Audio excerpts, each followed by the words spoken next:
Before the Yautja became legends, they were shaped by a world that wanted them dead. A world of heat, darkness, toxic growth, and creatures powerful enough to kill the weak before they ever reached adulthood.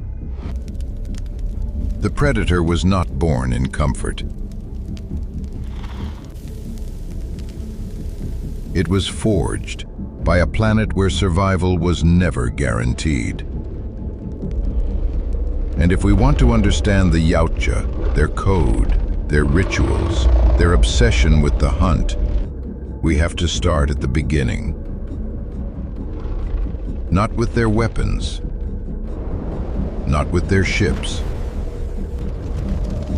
not even with their wars, but with their world. Because the Yautja homeworld did not simply produce hunters, it created the perfect hunter.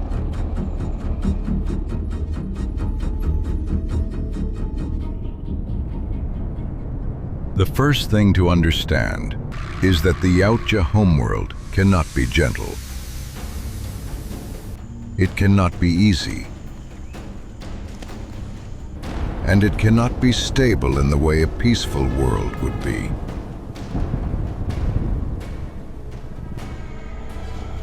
A species as physically powerful as the Yautja, stronger than humans, faster, more durable, and far more tolerant of pain, would almost certainly evolve in a harsh environment. An environment that punishes weakness, rewards aggression, and constantly filters out the unfit. This means the Yautja world was likely never a paradise. It was a pressure chamber, a living trial. A planet where every generation had to earn its place. The air may be heavy, the humidity oppressive, the forests dense enough to block out most light, the terrain broken by cliffs, canyons, volcanic stone, swamps, and hostile jungles crawling with danger. This matters because environment shapes behavior. A soft world creates one kind of civilization. A brutal world creates another. And the Yautja clearly come from the second kind.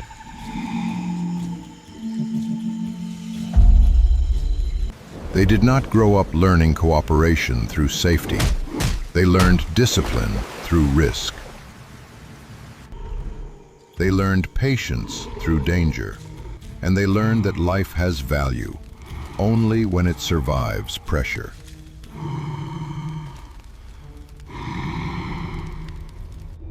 If the Yautja homeworld created the perfect hunter, then its terrain must be a training ground in itself.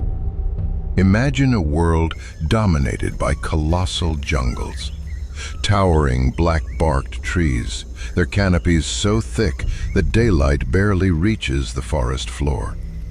Below them, a maze of roots, vines, mist, and shadow. A place where movement above is as important as movement below.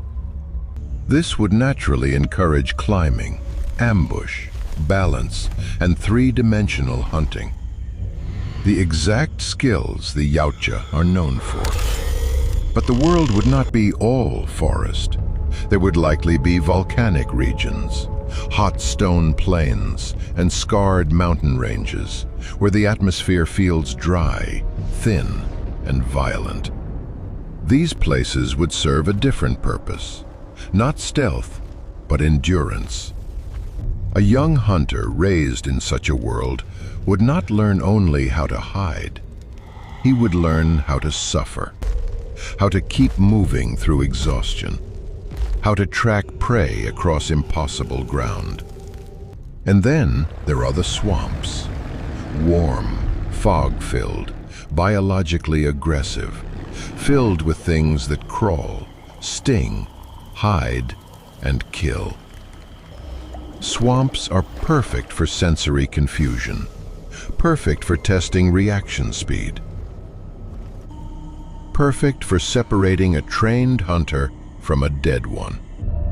And finally, there would be sacred regions, high plateaus, temple valleys, ritual hunting grounds, places where the clans gather, not because they are safe, but because they are ancient.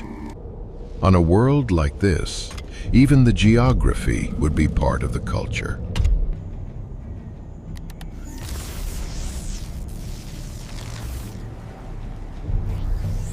The jungle teaches stealth. The volcanic stone teaches endurance. The swamp teaches awareness. And the sacred ground teaches hierarchy. If the Yautja evolved in a deadly environment, then even the plant life of their world should feel hostile.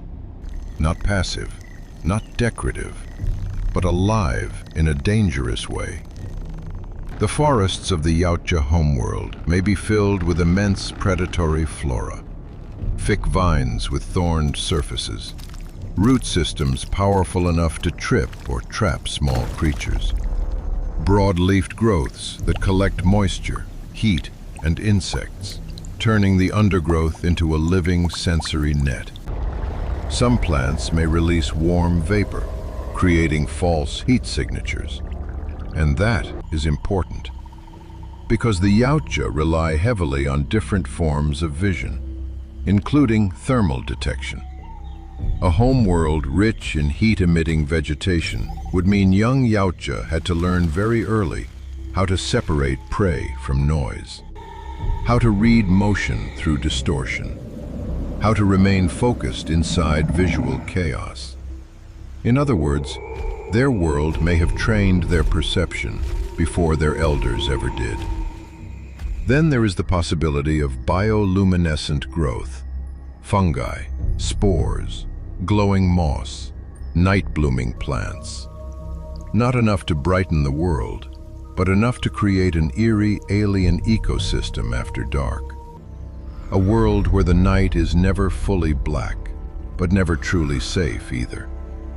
There may also be ritual vegetation, ancient groves, bone trees, bloodroot vines, plants grown around clan temples, decorated with skulls, trophies, or the remains of failed hunters. Places where life and death are displayed together. Places where the jungle becomes memory.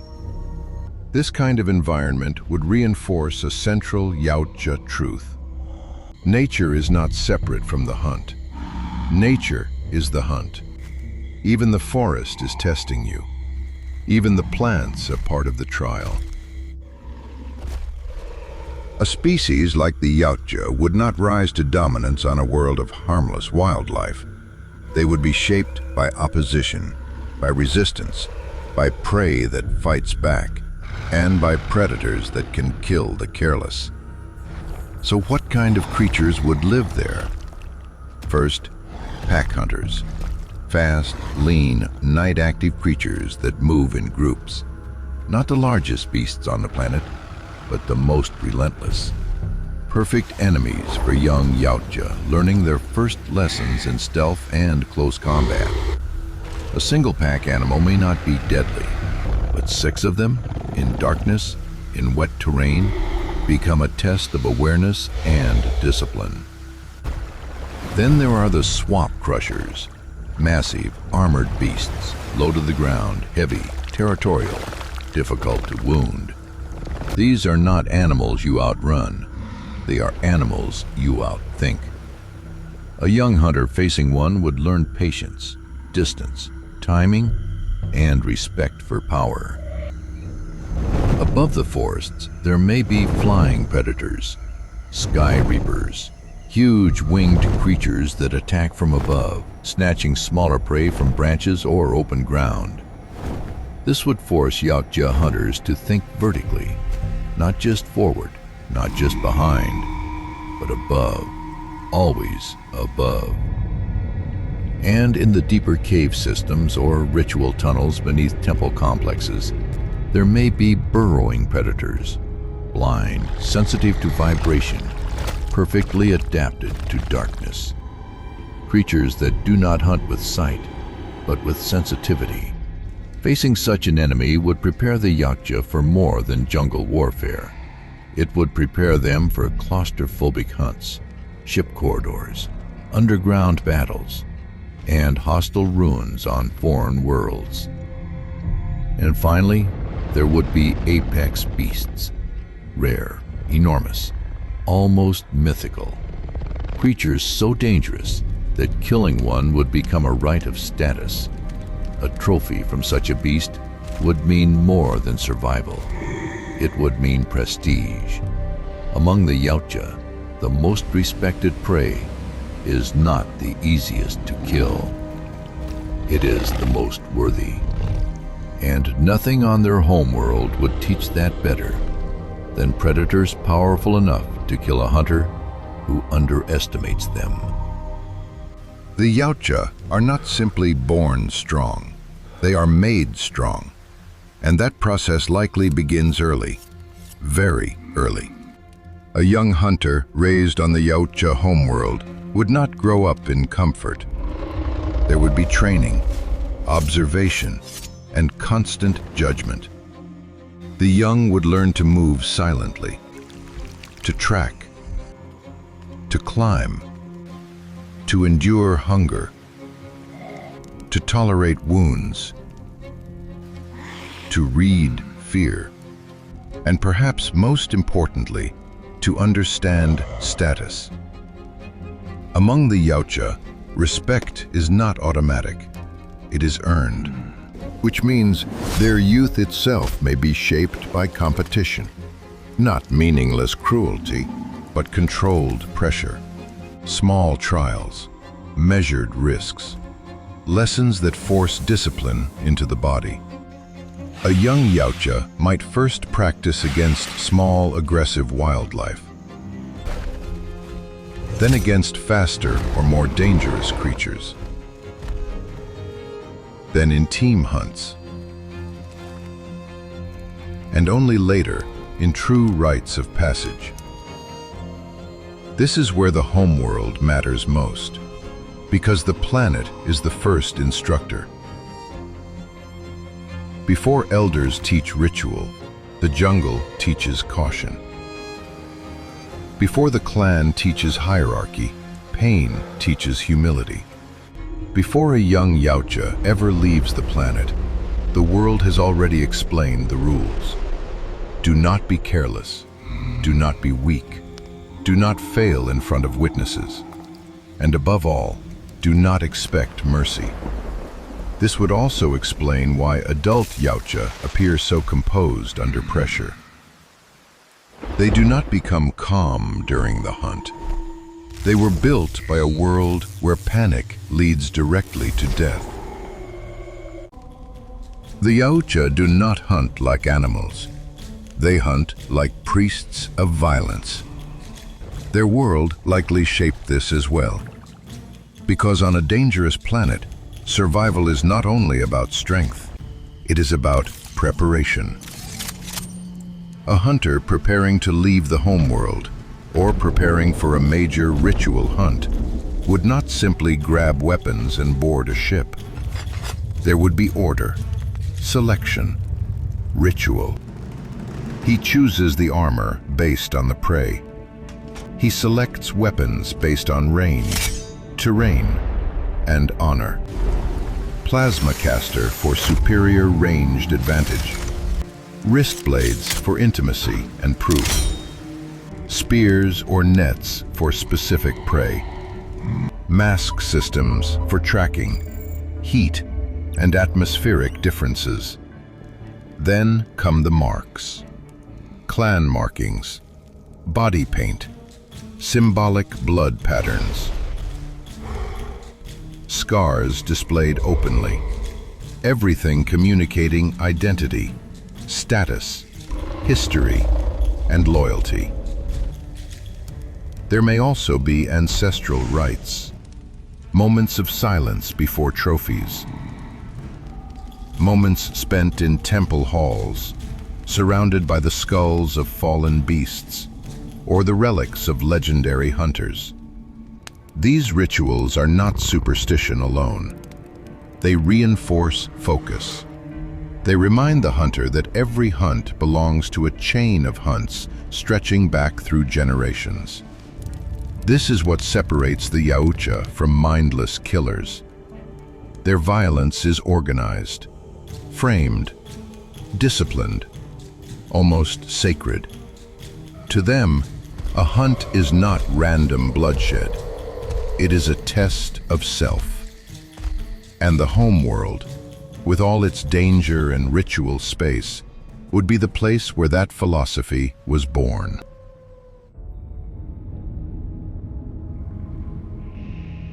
If the Yautja homeworld is already so dangerous, why leave it at all? Why travel to Earth? Why hunt on distant war worlds? Why pursue xenomorphs, soldiers, or hostile species across the galaxy? The answer is simple. Because the Yautja do not hunt for survival alone. They hunt for meaning. Their homeworld makes them strong, but foreign worlds prove how strong they really are. A hunter who kills only what he already understands has learned very little. But a hunter who faces the unknown, who studies new prey, new climates, new forms of resistance, and survives, that hunter earns something greater. Not just a trophy, a place in the hierarchy. This is why they leave, to test themselves against difference, against danger they did not grow up with, against worlds that do not follow the logic of their own planet. Earth is valuable because humans fight back. War zones are valuable because chaos creates worthy prey. Xenomorph-infested environments are valuable because the prey is lethal, unpredictable, and terrifying even to skilled hunters. Other worlds expand the hunt. They turn hunting into pilgrimage. And that would fit perfectly with a civilization raised on a world where the hunt defines identity. The Yautja homeworld teaches them what a hunter is. The galaxy teaches them whether they deserve the title.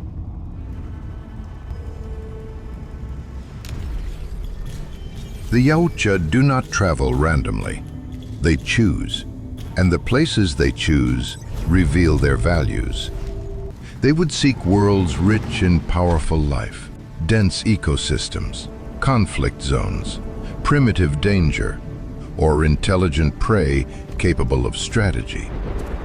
Some destinations would be ritual grounds, planets or moons visited for first hunts, places where young Yautja are tested under controlled but deadly conditions. Other destinations would be prestige hunts, remote planets with apex creatures, preserved worlds filled with imported prey, ancient ruins haunted by dangerous biology, or battlefields where survival is uncertain. And then there are symbolic hunts, worlds like Earth, places where a species has grown technologically advanced but still relies on instinct, violence, and pride. Humanity matters to the Yautja, not because we are easy prey, but because under pressure we can become worthy.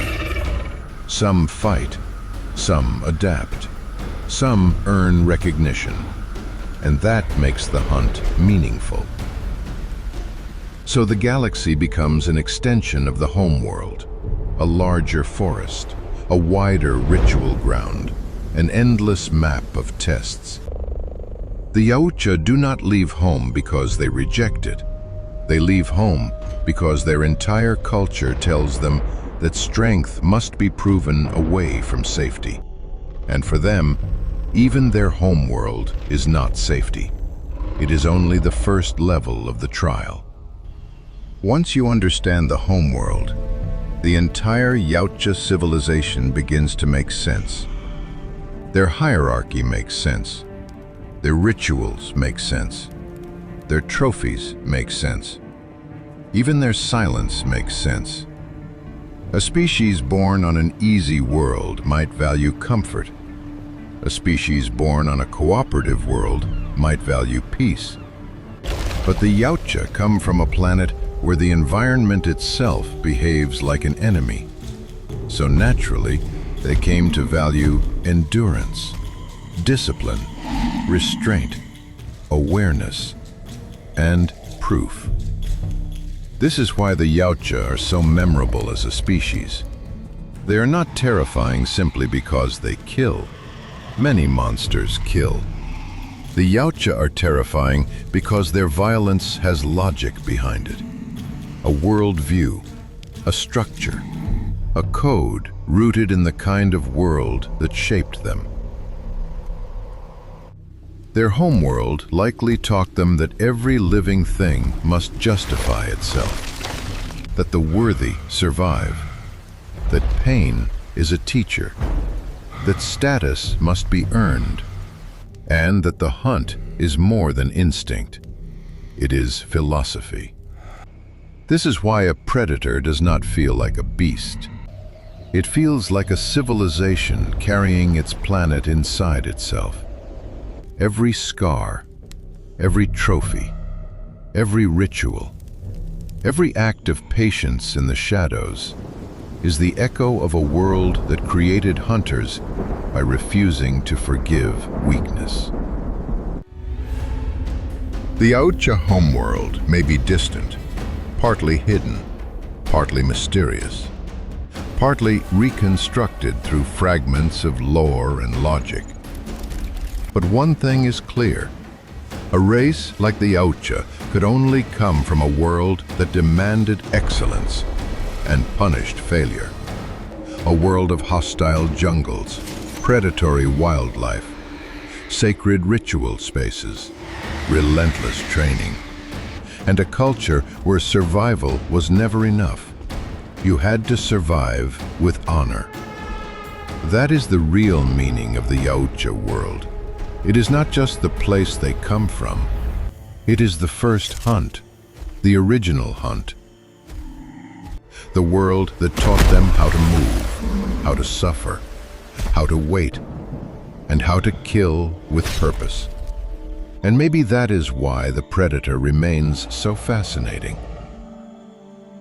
Because behind the mask, behind the plasma weapons, behind the trophies and the dreadlocked silhouette, there is something deeper. A civilization shaped by a deadly planet that turned survival into religion. And the moment you understand that, the Yautja stop looking like random monsters from space and start looking like exactly what they are. The descendants of the perfect hunting world.